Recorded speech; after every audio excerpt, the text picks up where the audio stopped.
WGNY Newburgh, WJGK HD2 Newburgh Middletown, WGNY 1220 94.5, News Talk Sports.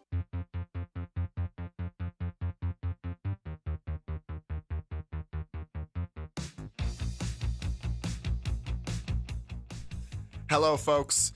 It's another beautiful Thursday, and it's another beautiful episode of Jake's Hot Takes. I hope you are all excited. My name is Jake McVey, host as always, and man, before I get into the show, it is hot out today. It is really hot out today.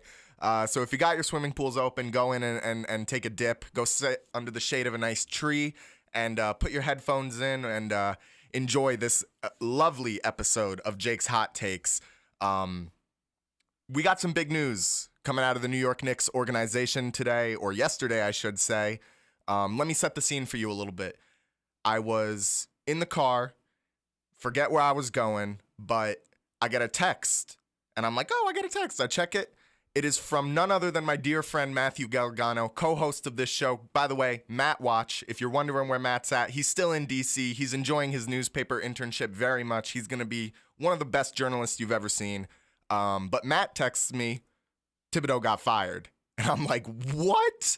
No way. So I open my phone. I'm checking the news. I'm checking everything. Yep, Thibodeau is gone. And I want to kind of keep in perspective the conversation around Tom Thibodeau because, you know, I think a lot of, especially this really aggressive New York media ecosystem in the coming days is going to kind of tear Tom Thibodeau apart. And I think it's very important to keep in perspective, you know, what a coach has done for the team. And if you look at this team when Tom Thibodeau took over in 2020, it was bad. And Tom Thibodeau established a culture, and over the course of 5 seasons, he brought this team out of the mud and helped us build into the organization that we are today. Now, was some of building that team that we have now the work of Leon Rose? Of course. But you can't deny Thibodeau's ability to create a culture and establish a dynamic between players and between coaches and between players amongst players. And so I want to just have the Knicks fans keep in mind what Thibodeau has done for this team. Now, that being said, I do think this is the right move for New York. When I was initially writing the segment for this part yesterday, when I heard about the news, I initially said that it wasn't the right move. And I'll explain this kind of like a heads and tails situation where I'm going to be debating myself. I think that having a team like this with such a new core, a team whose core didn't even get a full off season to work together and gel together, making it to the Eastern Conference Finals, I am perfectly content to run it back with the exact same roster and see how it goes. You know, we're going to have a couple months to really build and mesh and find a way to put the pieces together in a way that we didn't because we didn't have that time in the off season. And, you know, this team was successful at the end of the day. We won 50 games in the regular season. We upset the reigning champion Boston Celtics. And I think the feats that this team pulled off were kind of enough to warrant another season at least under Tom Thibodeau. If we go out sad again next season, then yeah, maybe the conversation needs to be around, you know, whether it's the roster construction or whether it is a coaching issue. But now that I've kind of had a little bit of time to take it all in, I think that it is the right move because, you know, a lot of reports have been coming out about a lot of guys. You know, it's crazy what players will say when the guy is finally out of the job, right? You know, Jeff Teague on his podcast was talking about how Tibbs doesn't actually draw up any kind of plays or any kind of game plan. He just stands there with his hands in his pockets and mutters to himself all game.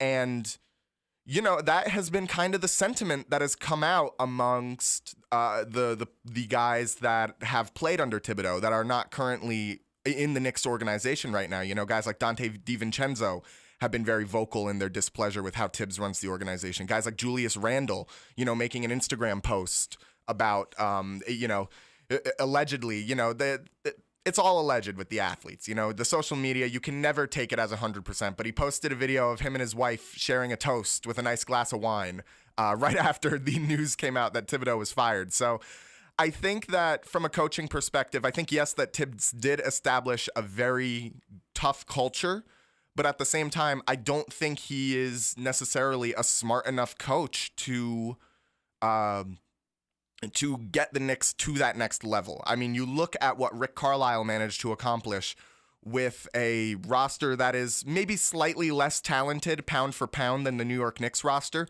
He managed to run circles around that team with the way that he drew up ball movement and the way that he used guys like Pascal Siakam. You know, Thibodeau just doesn't use our guys to their most effective. Maybe he uses Brunson because Brunson is at his best when he is in isolation scoring or he's coming off a screen or something, and he can just get downhill and get to the basket. And that is fine and dandy, but, you know, you look at games where guys like Karl Anthony Towns failed to make any sort of offensive impact, and you look at games where OG Anunoby failed to make any sort of offensive impact, and even guys like Josh Hart failing to occupy the role that he usually occupies. Like, there were so many guys who just felt like they didn't necessarily understand their role on the team. And I think OG Anunoby is one of the biggest examples of that. OG Anunoby is not a three-point shooter. And the fact that for the majority of the playoffs, he was allowed to take 11, even 7 three-point shots, but sometimes as high as like 11 or 12 three-point shots, I think that's completely unacceptable from a coaching standpoint. I feel like you need to be able to tell your players what to actually do. And it seems like Thibodeau's offensive strategy was pass the ball once and let them go get a bucket. Pass it down low to Towns, let them go get a bucket. You know, pass the ball to Bridges on the wing, let him go get a bucket. Pass the ball to OG Anunoby in the corner, let him get a bucket, you know? And that is just not how you're going to win a championship. You need a coach that is very involved in the process, the X's and the O's, and figuring these things out. And ultimately, I just think that that's where Tibbs fails. And, you know, there's some discussion around, you know, how necessary it is for a coach to be very involved in that. Because, you know, some guys just are good culture pieces. And you never want to destroy your team's culture for the sake of bringing in a smarter head coach, you know? I think ultimately having cohesion and a bond and an understanding between team and coach is incredibly important. But I think even on that front, Thibodeau struggled a lot. I mean, you had a lot of seemingly unresolved issues, you know, Josh Hart screaming at him at that Golden State game, where he was clearly very displeased with how things were playing out. And, you know, the whole Mikal Bridges situation was incredibly sketchy. Bridges going to the media and saying, you know, we as the players are frustrated with the minutes that we're getting out of Thibodeau. And, you know, I sat down and had a private meeting with Tom where we discussed it. And then Tom coming out the next day and saying, no, me and Bridges never had a meeting. Like, that is weird. And that's a situation where, you know, all of a sudden, now somebody's lying. Is Bridges lying? Did they not actually have a meeting? Or is Thibodeau lying? Did they actually have a meeting and he just wants to keep it, you know, under wraps? And I'm more inclined to believe Mikal Bridges in this circumstance just because I don't know why he would lie about having a meeting with Tom Thibodeau about the minutes. I mean, it's not like this isn't something that Thibodeau has been criticized for the majority of his career. And I think even in this playoffs, it was a huge problem. He completely underutilized a bench that was actually quite talented when push came to shove, like we saw in the Indiana Pacers series. And I look back on the previous episodes of Jake's Hot Takes where me and Matt discussed the lacking of a bench presence on this team and how we were going to rely on the starters and the starters only. And granted, a lot of those conversations came before Mitchell Robinson returned, and we probably should have held out those conversations about the bench until our bench was fully healthy, because obviously a guy like Mitch coming off the bench is incredibly necessary. He's incredibly dynamic. He's incredibly good. Well, he's not incredibly dynamic. He's incredibly good at what we ask him to do. But the truth is, we didn't get to see enough of that bench. We didn't get to see enough out of Shamet and DeLon Wright. And, DeLon Wright, you know, had his own issues throughout the season. But, you know, guys like Deuce, I feel were underutilized to some extent. And, you know, the guys, just because guys can handle those kinds of minutes doesn't necessarily mean that they should be playing those minutes. I think Mikal Bridges is a perfect example of it. Even though he can handle those minutes, clearly it was putting a larger strain on his body than necessary, you know? And even like in the Boston series, in I believe Game 6, with a couple minutes left in the fourth, we were up by a lot, and the starters are still playing. It's like, what is even the point of this? It's just a baffling coaching decision. So, as much as I can appreciate what Tom Thibodeau has done for this organization, I think ultimately it is the right choice for this team to move on. I think that at this point, you have a guy like Jalen Brunson who embodies the New York culture. He's the best player on the team. He's the team leader. He's Captain Jalen Brunson, born to play basketball, in the words of Josh Hart. And I think that Brunson himself, as a leader on the team, will be more than enough to instill the team culture. He takes team-friendly deals. He is always looking to support his teammates. I think Brunson is one of the best things to happen to New York sports in a very long time. So, all in all, I think the culture concerns and the cohesion concerns aren't as big as the X's and O's concerns, because I think at this point we do need a guy that can utilize our players to their highest level. And, there's a lot of conversation around who's going to fill that void. And I think the most obvious name that comes up is the recently fired Mike Malone of previous Denver Nuggets employment. Mike Malone, in his tenure in Denver, he won a championship, obviously, and he led the Western Conference in wins during his tenure in Denver. I believe 6 seasons in Denver he has coached. And the Mike Malone firing itself kind of came as an incredibly baffling decision from the Denver organization. I mean, Mike Malone is a guy who has done a phenomenal job of utilizing Nikola Jokic as the top tier offensive threat that he is, and he's done a great job of assembling a roster and utilizing a roster that can cover some of Jokic's defensive weaknesses, because Jokic is the best offensive player in the league, and he's probably one of the best offensive players that we have ever seen, but the defense does leave a lot to be desired. And, the prospect of getting a guy like Mike Malone hired and in New York, I think that it would be an incredible bounty for a guy like Karl Anthony Towns. Karl Anthony Towns is kind of like a Jokic Jr. in the sense where he is not nearly as talented in his passing or his scoring ability, and even from an IQ department, I mean, it's like a 10th story to a first story. I mean, I love Karl Anthony Towns. I love what he does for the team, but he is not exactly a high IQ basketball player. And I don't think anybody is really going to sit here and argue with me on that. But, when it comes to his offensive talents, he is one of the most offensively talented centers in the league, and he does struggle on defense. So I think bringing in a guy like Mike Malone, who has a reputation of being able to cover the weaknesses and then grow and exemplify the best out of his offensive centers, like he did with Jokic for the last 6 years, I think that this would be a phenomenal move for New York. Some other names that I've heard thrown around, Mike Budenholzer. This guy has a lot of experience winning. He was an assistant coach in San Antonio for four of San Antonio's 5 championships. And of course, he won a championship as a head coach in Milwaukee with Giannis.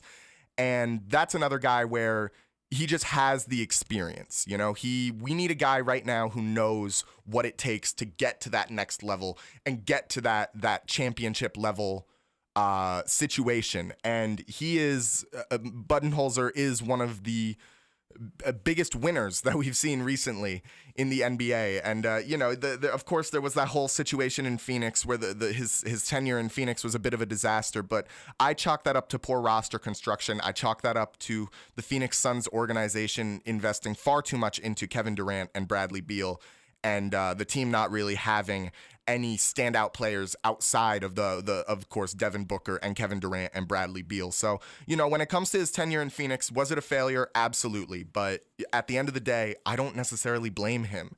And the last guy that I want to mention is Jay Wright, head coach for Villanova, or former head coach for Villanova.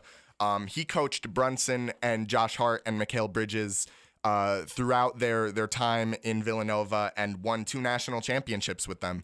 And even though he is retired and has never coached an NBA team before, he's never been a head coach for an NBA team before, I think it would be incredibly interesting from a chemistry perspective, but that would require coaxing him out of retirement, which I don't really see happening. Mike Malone is my number 1 pick. When we get back, We're talking some more about the Knicks and then some more about basketball, so get ready for it. WGNY 1220 94.5 News Talk Sports. Jake's Hot Takes will be right back after this.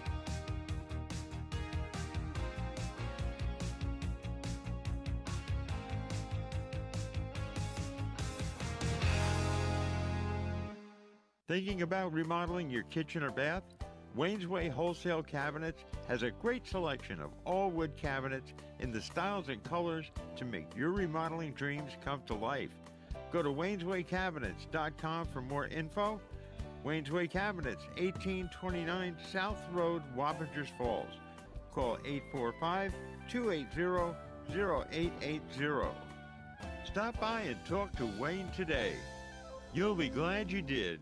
Your life relies on power all day, every day. With spring upon us, weather-related storms and power outages disrupt your home life, work life, and more. Don't be left in the dark. Call Essential Power Systems, your local Generac automatic standby power dealer, protecting your family, home, and business. Already have a Generac? Ask about maintenance, monitors, and cold weather kits before winter. Call Mike the Generator Guy for a free estimate at 845-227-0514. Online at EssentialPowersGenerators.com. Never be powerless. Get Generacted by Essential Power Systems. Michael's Appliances presents Ask Andy, the appliance expert. Andy, what's the average amount of time for clothes to dry? We've had customers call us up and they're timing their dryer, drying one shirt, and they can't understand why it takes an hour and a half for that one shirt to dry. If you're using an auto dry cycle, the sensors are never being touched by that one article of clothing. So consequently, it takes forever for the dryer to realize that things are done. Today, newer dryers, generally speaking, it's an hour, 70, 80, 90 minutes. It's not because we're burning tons of fuel. It's because we're using much less. Much lower temperature in the dryer overall, longer tumbling action. That helps to prevent wrinkles, and people are used to a 20-minute cycle drying. Those days are over. We used to make it very hot in the dryer and dry them very quickly. And of course, people have forgotten that then their clothes fit a Cabbage Patch doll when that happens. Shop with the experts. Nobody knows appliances like Michael's Appliance Center, 585 East Main Street, Middletown. Online at michaelsappliance.com. Your engine is a delicate instrument. But if you don't change the oil on a regular basis, things have a tendency to go wrong.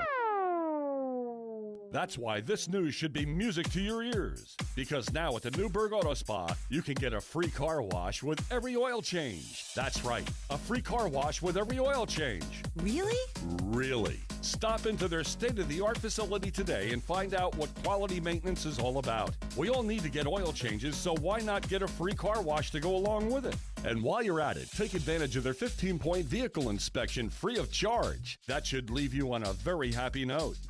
Newburgh Auto Spa, located at 86 Route 17K in Newburgh. For more information, call 845-567-0009, 845-567-0009, or go online to newburghautospa.com. That's newburghautospa.com. Newburgh Auto Spa. Quick, convenient, clean.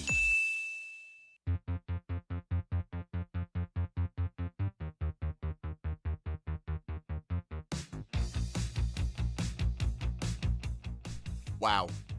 Welcome back to Jake's Hot Takes. It's me, Jake, from Jake's Hot Takes. I want to talk a little bit about a mistake that I made in my previous episode, all right? After reviewing the footage, after discussing the situation with some of my Knicks fan friends, I have been far too lenient on Karl Anthony Towns. And today, I make up for my mistakes and I discuss the real impact of Karl Anthony Towns and his defensive performance against the Indiana Pacers. Because it was bad. And it wasn't just bad, it was really bad. One of the main things that you saw out of Towns throughout this series is that, the Pacers like to get the defense moving a lot. They like to use their ball movement to try and force mismatches and put themselves in situations where their ball handler has an advantage over their defender. It's not really something that the Knicks ever did. You saw it especially with Brunson just constantly being guarded by Nembhard or Nesmith. The Knicks never made any effort to get those defenders off of Brunson, which is strange because they actually did a pretty good job of doing that against the Boston Celtics. We saw Brunson getting those mismatches a lot. But point is, whenever Karl Anthony Towns was required to defend someone that was handling the ball, he didn't look good. And he looked bad in the way where, like, you could almost just excuse it as good defense, better offense. You know, a guy like Tyrese Halliburton, it's tough. He's hard to guard. And when a big guy is going up against a smaller, more agile player like that, of course there's going to be some issues in keeping pace with those guys. But Karl Anthony Towns looked bad against pretty much everyone, including TJ McConnell, which frustrated me a lot because, like, dude, this is like a substitute math teacher that you're getting beat by. You're like a foot taller than this guy, and you're just massive, and you're allowing him to get around you and get past you. And yes, Towns did play some good defense down low, but he failed to oftentimes corral some of the faster players, you know, TJ McConnell, Tyrese Halliburton, guys like that. He failed to corral those guys into an area where he was stronger defensively, because I think Towns actually did play some pretty great defense down low, especially against guys like Siakam and Miles Turner, and to an extent, a guy like Obi Toppin. You know, the Pacers have never really been like a down low layup type of team. You know, Miles Turner and Pascal Siakam, they're big guys, but they're not exactly incredibly physical in the way that like a guy like Towns or Mitchell Robinson is. So that could have been just an area of the court where the Pacers had kind of conceded, understanding that they're not really going to be able to muscle us around the same way that we can muscle them around. But point is, the Pacers used speed and constant switching and constant ball movement, and there were several occasions where Towns looked lost. And on some plays where he was even able to contest a shot, he wouldn't get that hand up. And that's incredibly frustrating. You know, like a guy like Brunson, you kind of expect there to be a bit of lacking defensively.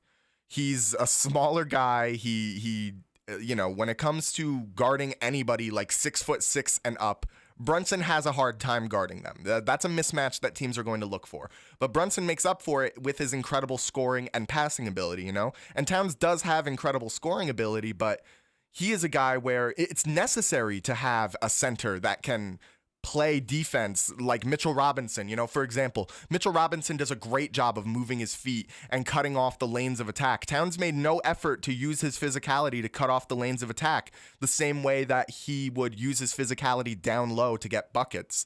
And it's just incredibly frustrating. And the reason that it's so important is that we're kind of seeing a return of the big man coming across the NBA.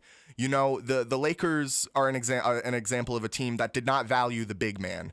They traded away Anthony Davis, their star center, for Luka Doncic, and the thought was this team's offense is going to be able to overcome any team's defense. They got Luka, they got LeBron, they got Austin Reeves. They're going to be able to outscore and outplay any team that gets put up against them. And that just wasn't true. They went up against the Minnesota Timberwolves in the first round of the Western Conference playoffs, and the Minnesota Timberwolves are a team that excel in size. Rudy Gobert is huge, Julius Randle is huge, and Naz Reid coming off the bench is huge. And the Lakers had absolutely no answer for it, and it's because the Lakers needed to rely on the mid-range and the three-point shot, which, as good as they were in that range, well, they weren't good during the series, but as good as they should have been from that range, they had absolutely no answer down low. And guys like Rudy Gobert and Julius Randle and Naz Reid were able to overperform because their centers and power forwards were not physical enough or large enough to contend with the larger Minnesota Timberwolves guys. And now this is kind of the same situation when it comes to the Warriors too, because the Warriors ended up facing the Timberwolves in the second round of the Western Conference semifinals, and it was the exact same story. The Warriors' thought process was our offense is going to be able to overcome all of this, and what ended up happening was, again, Gobert dominated the series physically and from a defensive standpoint. Obviously, you never expect great offense out of Gobert, but defensively and on rebounds, he was massive. And it's like when you don't have a traditional big man, or you don't have a traditional big man that can get physical and get that layup or that dunk or that tough rebound, it's like all of a sudden all of these avenues are removed. You know, you look at a guy like Mitchell Robinson for New York and the impact that he made in the second chance opportunities, offensive rebounds that led to points, or offensive rebounds that led to putbacks, or just the way that Mitch was able to physically impose himself on Indiana. Indiana really never had an answer for him. And the only reason was that the Knicks couldn't continue to utilize Mitch was because of his stamina. And I'm going to get into that a little bit later.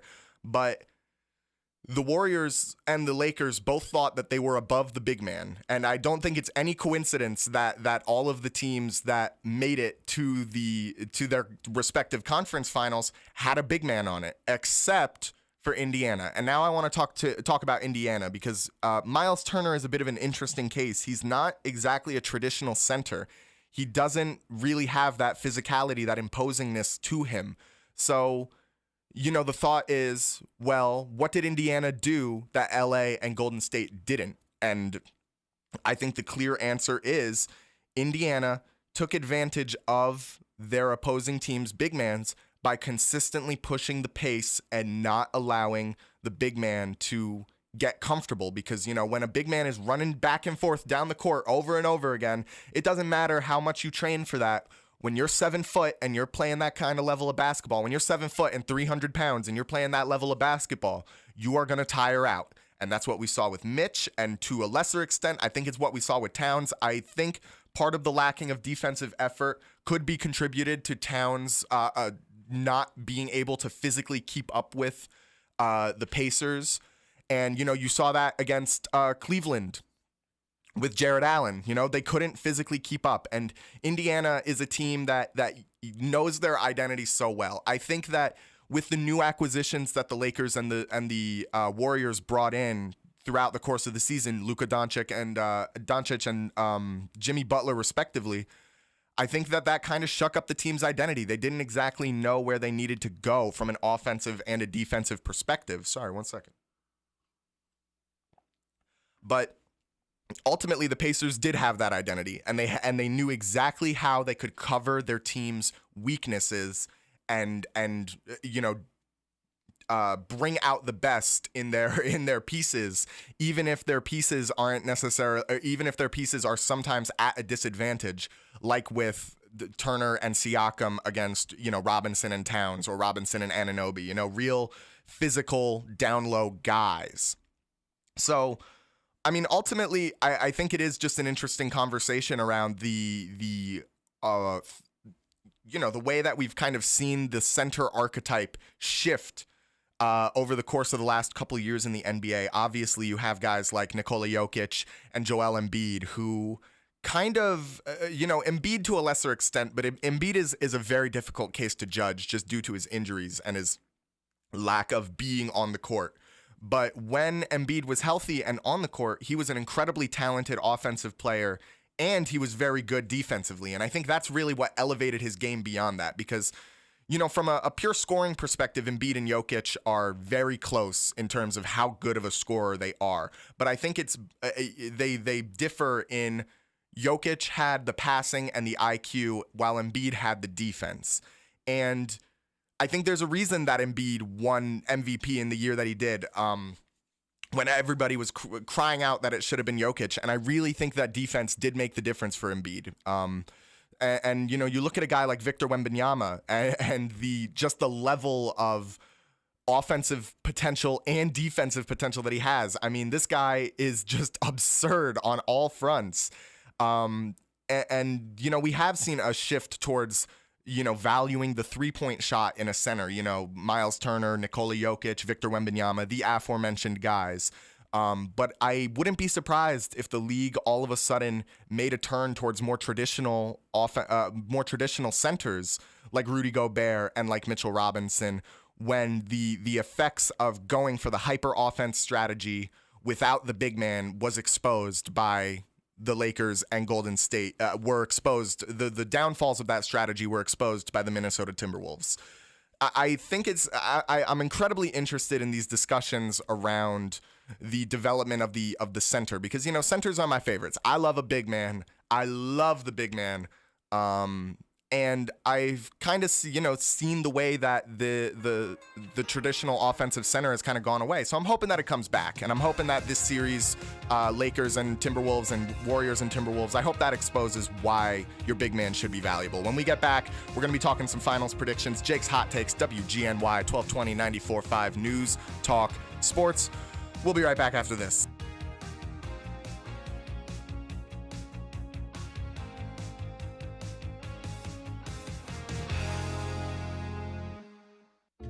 Hello, I'm Mark Guido. Thank you for making Frank Guido's Little Italy the #1 location for all of your special occasions. From an intimate family gathering to a festive affair for up to 100 guests, Little Italy is the place to go. We are experienced, professional, and affordable.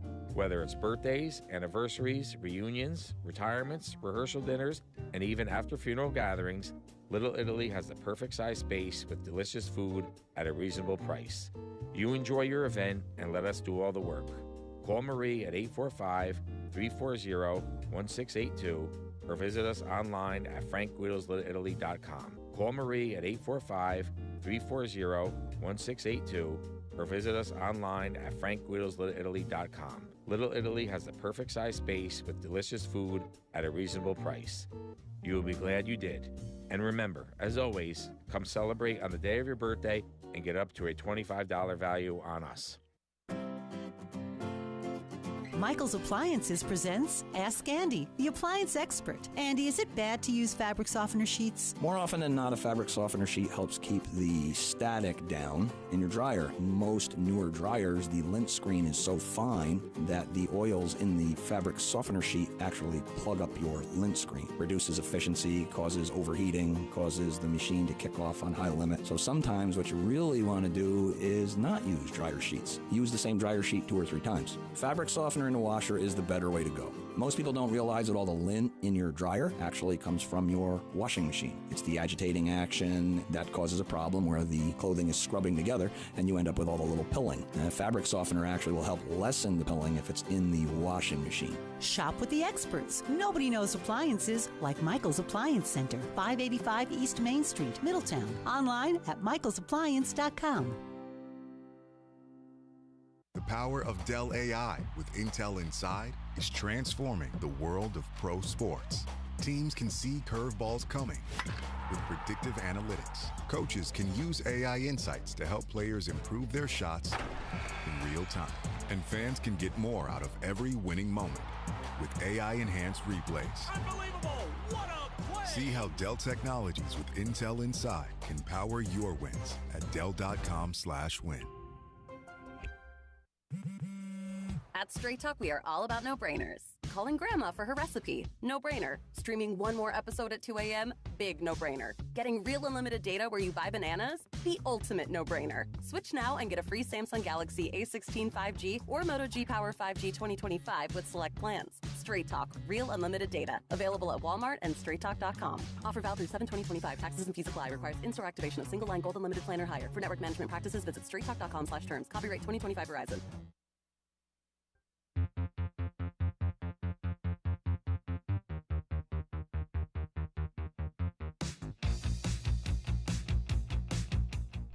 The NBA Finals. I sure hope everybody studied. No. All right, let's get right into it. So I've been thinking a lot about this finals. I think there's a lot of interesting through lines that we're going to see kind of come to fruition throughout the process of the next coming games, however many games it may take. 5. But I decided that for game 1, I'm going to go through the goals that each of these teams, Indiana Pacers and Oklahoma City Thunder, should be having in regards to what they want to accomplish with game 1. Now, I'm going to start off with Indiana. Treat this as kind of like a study guide for the NBA Finals when it comes to what these teams need to do on a game-to-game basis if they are to be successful. The first thing that Indiana needs to focus on is keeping the ball out of Shai Gilgeous-Alexander's hands as much as possible. If Shai passes the ball, he should never touch the ball again for the rest of the possession. And now I know that's easier said than done, but It's possible. Indiana did a great job of keeping the ball out of Brunson's hands. Oftentimes Brunson would pass the ball, and that would be the last time that he touched the ball for that possession. And part of that was obviously, the lacking ball movement throughout the team, across the entire Knicks team. And obviously Oklahoma City is significantly better in the ball movement department. I mean, they have a lot of chemistry, a lot of synergy, but Indiana needs to do their best to keep the ball out of Shea's hands as much as possible, whether it be occupying passing lanes, whether it be, just using a guy like Nembhard's physicality to keep Shea out of the range that he feels comfortable with. If Shea is getting the ball in his hands, he should be getting harassed by the best defender on the court for Indiana, no matter what. Because if Shea is handling the ball a lot, he's driving to the basket a lot. And if he's driving to the basket a lot, he is scoring a lot, whether it be on his great mid-range shot, whether it be in his pretty good layup packages, or, of course, whether it be in his ability to draw fouls. The more Shea is handling the ball, the more likely Oklahoma City is to go on a run where they manage to extend a lead or bring back a lead or take a lead or whatever. The more Shea is handling the ball, the worse the situation is for Indiana. So I think keeping the ball out of Shea's hands as much as possible is going to be crucial. That being said, interior defense is also an incredibly big concern. They're going to need to play a lot of help defense the same way that they did against Towns and Robinson in Game 6. The Pacers will. Miles Turner is going to have to step up in a big way defensively. We've seen it out of him potentially before. We saw it, I believe, in Game 3 of the Pacers and Knicks series where Turner managed to have a really good defensive game. I believe he finished the day with like 3 blocks and a pretty good plus-minus despite a pretty poor offensive showing. And even though the Pacers didn't win that game, it was still, a good defensive performance out of Miles Turner.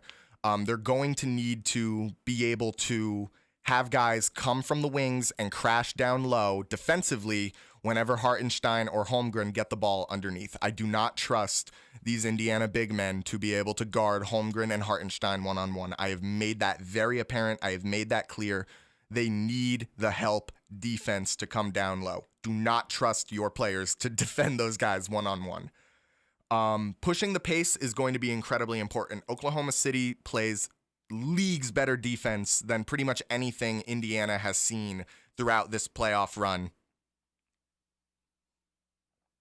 And pushing the pace is going to be crucial. I think the more that Indiana needs to score against a fully formed Thunder defense, like a fully settled and fully ready Thunder defense, I think the worse the situation is going to be for them. I think the more that they can... Every turnover needs to result in points. Every fast break needs to result in points. If they can manage to put Oklahoma City in a position where they need to be playing from behind and trying to keep pace with Indiana, lest they fall behind even worse, I think that is where the success is going to come in. Because like I mentioned in the previous segment, you can gas out those big guys. You can gas out Holmgren. You can gas out Hartenstein. That is pretty much the only real advantage that I see over having Turner and Siakam as opposed to Holmgren and Hartenstein. I think that those guys have significantly better stamina. I think they can be out on the court for significantly longer. And I think they are much more well-adjusted to playing at that Indiana pace. Obviously, they are responsible for setting that Indiana pace, or at least helping set that Indiana pace.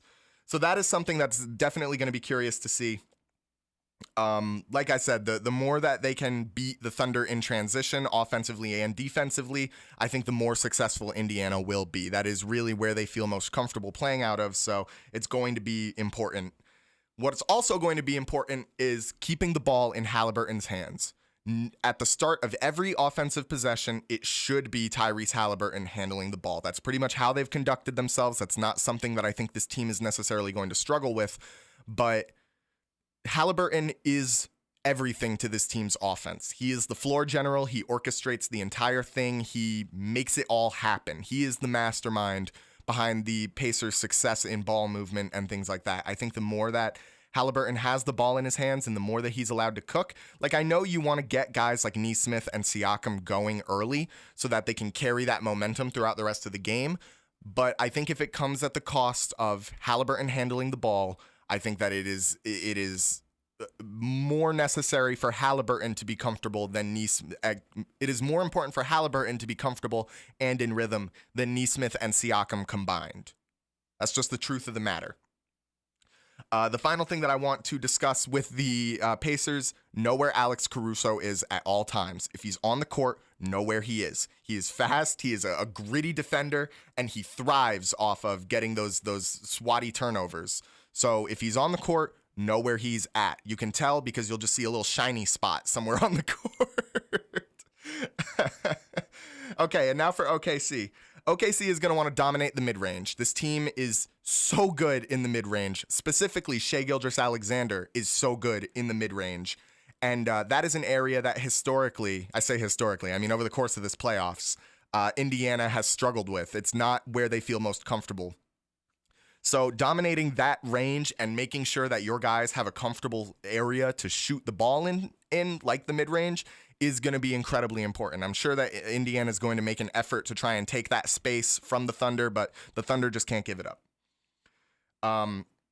Occupying passing lanes is going to be incredibly important. They have a lot of guys that are very good at doing that. Chet Holmgren, his arms are massive and super long.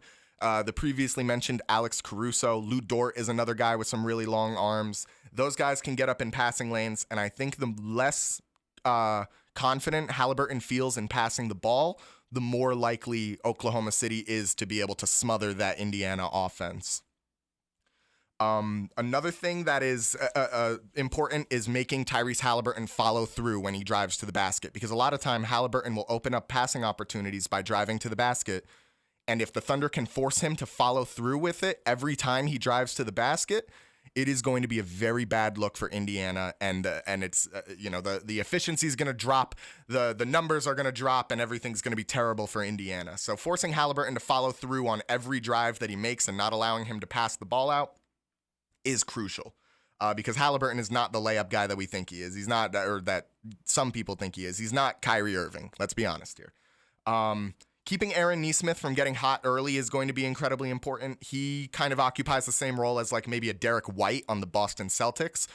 Good on defense, and he is a bit of a spark plug. If the Pacers can get him going early, the shots will continue to fall. But if he's not really getting active throughout the game, he kind of just becomes another Andrew Nembhard, where you got to worry about him defensively, but you don't really need to expect that much out of him offensively. He doesn't necessarily have a bag. He can't exactly drive to the basket. He's pretty much just good for the three-point shooting. So as long as they can keep that three-point shooting in check early, I think Nesmith is going to become a non-factor on the offensive end. And the final thing that I'm going to talk about is somebody needs to guard Pascal Siakam. I think that pound for pound, Siakam might be the most talented scorer in this series, just on account of his ability to shoot the ball from anywhere on the court. It's crazy because he can score from anywhere, but he has absolutely no bag. You see him dribble the ball and he looks awkward and he looks a little weird, but he can just pull up and splash it from anywhere. And it's that aspect of his game is a little absurd, and I think teams have a really hard time guarding a guy with his kind of combination of size and shooting skill. I don't think there really is anybody on Oklahoma City that can necessarily, keep pace with him in that front, because he's deceptively quick when he's not handling the ball. When he's handling the ball, he looks a little awkward, but he's deceptively quick when he's not handling the ball, and he oftentimes can find himself getting kind of lost in space.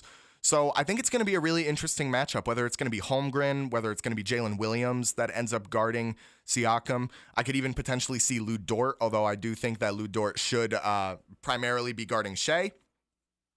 It's going to be a very curious situation to see how the Thunder respond to a guy like Siakam. Sorry, 1 second. Okay. Because as we've seen throughout the course of this New York Knicks series, when Siakam gets going, the whole team can get going. And Siakam oftentimes kind of breaks that mental block that can come up in a shooting drought. There were many times where Indiana didn't look good offensively. Didn't look good offensively. And Siakam managed to get them back in their rhythm because, it didn't matter if he couldn't drive to the basket, and it didn't matter what he did. He just shot the ball and he made it. So Oklahoma City's going to have to keep an eye on him. I'm not exactly sure who they'll have guarding him, but we'll see how that plays out. When we get back, we're talking a little bit of NFL, a couple trade rumors. So make sure you stick around. Jake's Hot Takes, WGNY 1220 94.5 News Talk Sports. We'll be right back after this.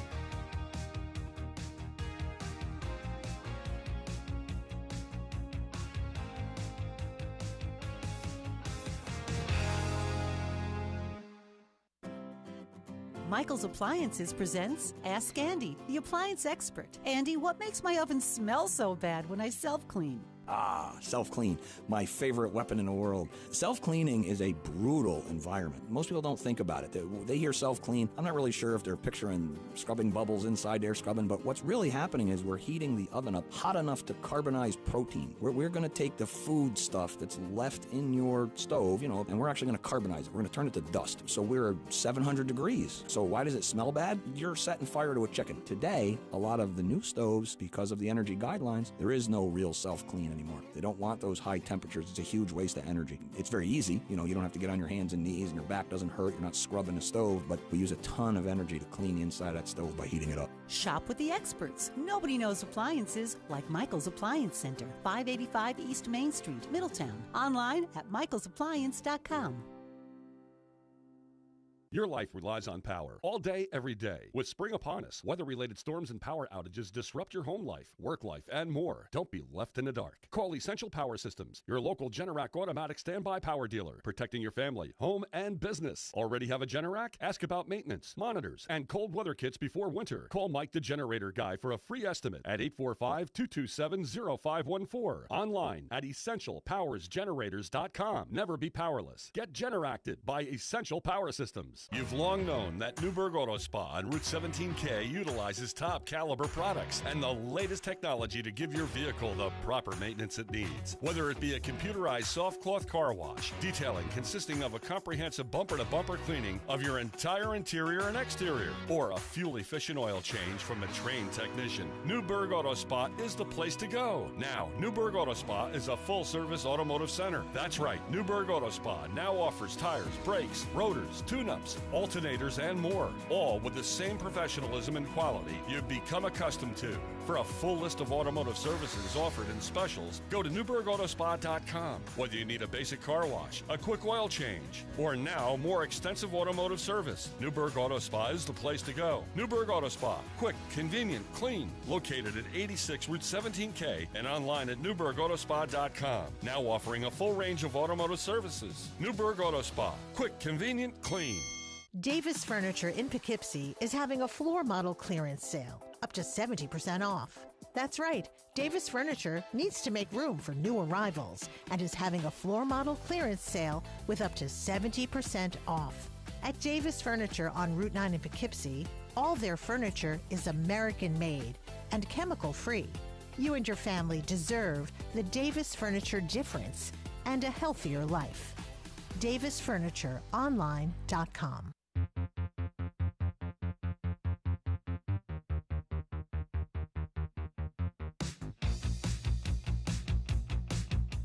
Hello, ladies and gentlemen, and welcome back to the final segment of this wonderful Thursday edition of Jake's Hot Takes. My producer has been reminding me of the date every single time I do the show ever since I messed up what day of the week it was 2 times in the same episode. So it is Thursday. I definitely know that. And we're going to be talking some NFL trade rumors because there are still some names floating around that have yet to be traded and have yet to find a home. Guys that teams obviously don't really seem to be fully committed to, but nonetheless have yet to have traded them. So the first name that I want to bring up is Miami Dolphins cornerback Jalen Ramsey. Now, I kind of want to go through the pros and cons of each of these guys, kind of discuss the role that they would fill on any given team.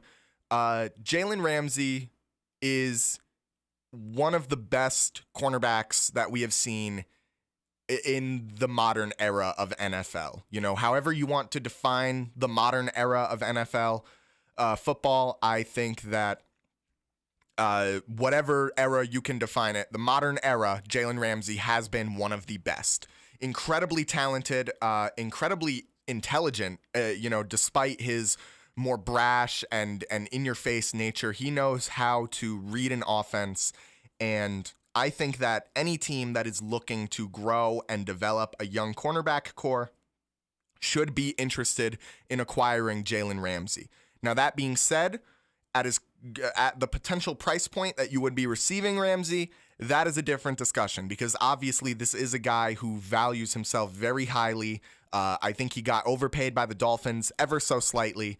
But now we are at the point where Jalen Ramsey needs to find a new home. And despite all of the knowledge and, all of the value that he could bring to a young developing cornerback class, I think that combined with his injury history and things like that, the potential issues for locker room egos clashing, Ramsey has never been one to necessarily follow the authority unless he believes that that is the best move to make. He's an interesting guy, and I think he's in a very interesting point in his career right now where he's kind of at the very tail end of his prime, beginning his kind of final decline as an NFL player. And some of the interesting teams that I think would make a good home for him, Las Vegas basically has no guidance for their defensive back core right now. That defensive back core, their cornerbacks and their safeties, have looked pretty lost for a while. And, the numbers back it up. Las Vegas has had one of the worst defenses in the league the last couple of years. So I think bringing in a veteran presence to kind of corral all these younger guys would be incredibly valuable to them. The same goes for Buffalo. I think that there's a lot of potential with that team, but in the recent years, losing guys like Micah Hyde and Jordan Poyer, kind of the de facto leaders as the oldest players on that core, there's kind of a power vacuum now. So I think Buffalo could actually benefit a lot from orchestrating a Jalen Ramsey trade. Would Miami be willing to trade with a divisional rival? That is another story. But another team that would be very interesting is New Orleans, just because New Orleans loves signing aging defensive backs for some reason. So, it wouldn't surprise me if New Orleans came out of the woodworks and said, hey, we'll take Jalen Ramsey, just like they took Tyrann Mathieu and just like they took Dan Sorensen. And New Orleans is ridiculous, and this is I think this would be a completely in-character move for that New Orleans front office. Jeez. Moving on, Chris Olave, another very interesting prospect. He's a young receiver with a lot of boom potential. That being said, he gets hit in the head a lot. This dude takes some of the most brutal hits that I have ever seen out of an NFL player, and especially a guy of his stature. He's not the biggest guy on the field, and he really does eat those hits. So credit to him, he's quite durable. And he's been very underutilized. It's a combination of coaching really not knowing what to make of him. The Dennis Allen era in New Orleans was a failure. And not only that, it's been incredibly poor quarterback play. Derek Carr, we were talking about him like he was an MVP candidate for 4 weeks in the beginning of the NFL season last year. Completely fell off a cliff from there. It just, the New Orleans quarterback play. Wow, why can I not remember who was the quarterback in New Orleans before Derek Carr? Oh, man. Okay, whatever. Point is, the fact that I can't even remember that name is bad. Wow, that is very unlike me. I think my brain is starting to melt. But no, the thing about Chris Olave is right now, I think a lot of teams would look at him as a much better wide receiver 2 than a wide receiver 1. As much as he's been underutilized and as much as there's been poor quarterback play, I just don't think that any team that needs a 1 would be willing to sink that kind of investment into him. Now, when it comes to him being a 2, I think there are a few interesting candidates. I think the New York Giants would be a great fit for him as a second target to Malik Neighbors. And I think that it might be in Dable's best interest right now to get Jackson Dart a wide variety of targets to throw to, because, there are some good players on that Giants roster in the wide receiver department right now. But Chris Olave would definitely be a cut above the rest of them. Denver, I think, would be interesting. They are lacking sort of a Cortland Sutton, sort of, but they are really lacking like a guy that can get in and be a reliable target. I think Sutton would still be the one on that team just due to his seniority, his comfortability with Bo Nix. But, you know, having another guy, again, for a young quarterback to target is never a bad thing. You want to give those guys a wide variety of targets. Arizona, I think Marvin Harrison Jr. and Chris Olave would make a great 1-2 punch as kind of a I don't even know which one of them would really be the one in that situation. I guess it depends how Marv develops, but I think that would be an incredibly interesting situation. And then, of course, the Los Angeles Chargers, lacking a true wide receiver one right now. I think that Chris Olave would fill that role for them at a much cheaper price than they would like. I know I just said that I think Olave would work better as a 2 than a 1, but LA doesn't make the best decisions. Moving on, Kyle Pitts. When he was drafted, they were talking about this guy like he was tight end Jesus. But after 4 years of underperforming, the Falcons believe it is time to move on from him. He has a lot of potential, I think. His first 1,000-yard season was in his rookie year. He never got back there. But, you know, he's displayed a sort of blocking prowess and even a sort of catching ability that I think in the right system would be utilized incredibly well. Obviously, Atlanta hasn't been the most stable organization, so I think Kyle Pitts deserves a second chance to play in a more organized organization. And a couple interesting teams that I think would be a great fit. Kansas City, you know, with this being the Kelsey retirement tour next season, I think that it would be great to bring in a young name like Kyle Pitts and let him grow and develop under Kelsey. And hopefully, you know, Kansas City continues the trend of having the greatest tight ends of all time and continues that moving forward with Kyle Pitts. Philadelphia is another team where I would hate if Kyle Pitts went to Philadelphia because I know that Philadelphia would utilize him in the best way possible. Kyle Pitts is kind of a luxury item right now where teams that need a tight end wouldn't go for Kyle Pitts, but teams that are stable on their own and can make the most out of Kyle Pitts would absolutely find value in him. And I see the same in my two other picks, Seattle and Washington. I think for Seattle, give Daniels as much, or Daniels, geez, I was thinking of Washington. Give Darnold as many targets to throw to as possible. That is where he felt most comfortable, and he made great use of TJ Hawkinson last year on the Vikings. And then for Washington, Jaden Daniels, you know, Zach Ertz is in the same kind of situation as Kelsey, where he's on his way out. And I think that having a guy learn under an experienced veteran and then, you know, taking over that role once he leaves the team is a great way to keep a lot of continuity when it comes to your position groups. Now, the final guy that I want to talk about is Trey Hendrickson. He is the most talented player on this list by far, and he is going through an ugly divorce from Cincinnati right now. Like, get on your Facebook and go check out what this guy is saying. No, I'm joking. He's not saying anything. Just making like a ugly divorce joke. Ooh, oh God. Anyway, he upgrades any defensive line that he's on immediately. No questions about it. And some of the most interesting landing spots that I could see him falling to, Carolina, you know, they just lost Brian Burns. I think that they are finally on the upswing just a little bit with Bryce Young's development. They looked pretty good at the end of the season, so I think that would be a great fit for them. Same thing with Green Bay. They're definitely on the uptick right now, and they are lacking a real top-level defensive end on their defensive line right now. I mean, they got Rashawn Gary, but Trey Hendrickson better. Let's say that. Trey Hendrickson better. The Chargers, you know, they just lost Joey Bosa, and Khalil Mack does continue to age. I think that Trey Hendrickson and Khalil Mack would be a great 1-2 punch for this Chargers defense. They would look real dangerous on it. And the final team that I want to talk about is Washington. I think that Washington just wants to build as strong of a roster. You'll notice that I mentioned Washington on 3 of the 4 potential trade candidates that I talked about.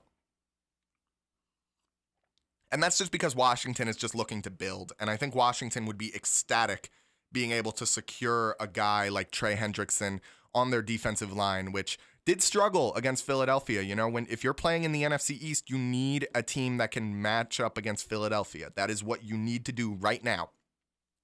And the Washington defensive line, as good as it is not at that level where they can contend with that Philly offensive line. And Trey Hendrickson, you know, in the one meeting between the Eagles and the Bengals last season, actually did a pretty good job of getting at that defensive line. Obviously, there wasn't a lot of defense other than Trey Hendrickson. But I think he's an incredibly interesting guy for Washington to acquire. I think all of these trade destinations are interesting, but that's all I got for you today. So thank you for listening to Jake's Hot Takes. Tune in next Sunday at noon. Hopefully we'll have an exciting surprise in store for you guys. Not 100% on that, but if not, we're going to get it going soon. I have been Jake McVey. This has been Jake's Hot Takes, only on WGNY 1220 94.5 News Talk Sports. Thank you for listening. I'm Jake McVey, and I love you.